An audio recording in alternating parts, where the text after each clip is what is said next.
नमस्कार दोस्त, इस क्वेश्चन को हम लोग 5 सेकंड के अंदर उड़ाने वाले हैं।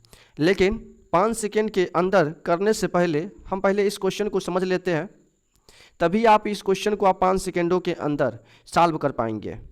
तो सबसे पहले यहाँ पर देखिए, तो जब भी इस प्रकार के प्रश्न दिया रहेगा, ठीक है, 3 घात करणी के अंदर है करणी और इसके अंदर दिया हुआ है, यहाँ पर देखिए तो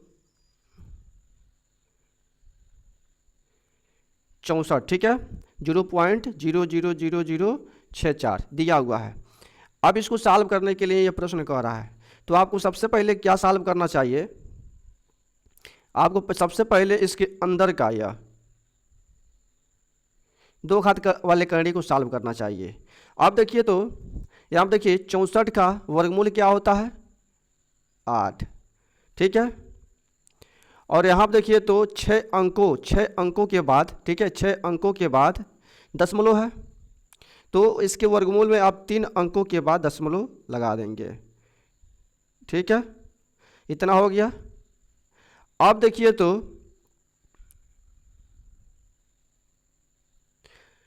तीन घात वाले करणी के अंदर 0.008 है।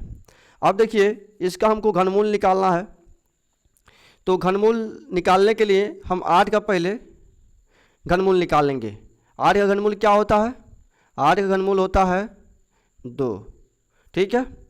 तो यहाँ पर हम 2 निकाल लिए, ठीक है। अब देखिए 0.3 अंकों के बाद है, तो इसके घनमूल में 1 अंकों के बाद दशमलव लगाना होगा, ठीक है। तो इस प्रकार से हमें ऐसे प्रश्नों को सॉल्व करना है। अब देखिए तो अब उसमें क्या था, 3 घात वाले करणी के अंदर स्क्वायर रूट दिया हुआ था। अब स्क्वायर रूट के अंदर 3 घात वाली करणी दिया हुआ है। यहाँ पर देखिए तो सबसे पहले आपको क्या सॉल्व करना है? 3 घात वाली करणी, इसके अंदर देखिए तो क्या दिया हुआ है। अब देखिए तो इतना का घनमूल क्या होता है? इतना घनमूल हो जाता है आपका 25, 2 अंकों के बाद दशमलव लगा देंगे, घनमूल में दशमलव लगा देंगे। अब देखिए तो बचा क्या करणी? अब ये करणी बच गया है, अब इसको रख देंगे। अब देखिए तो 25 का वर्गमूल कितना होता है? 25 का वर्गमूल 5 होता है। 2 अंकों के बाद दशमलव लगा हुआ है, तो आपको 1 अंकों के बाद दशमलव लगा देना है, ठीक है। अब इस प्रश्न को हम लोग हल करेंगे। यहाँ आप देखिए तो इसका वर्गमूल कितना होता है?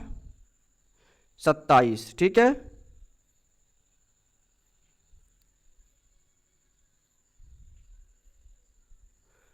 और इसका घनमूल 0.3 होता है, ठीक है। अब इस प्रकार से आप 5 से 10 सेकंड के अंदर ऐसे प्रश्नों को आप सॉल्व कर लेंगे।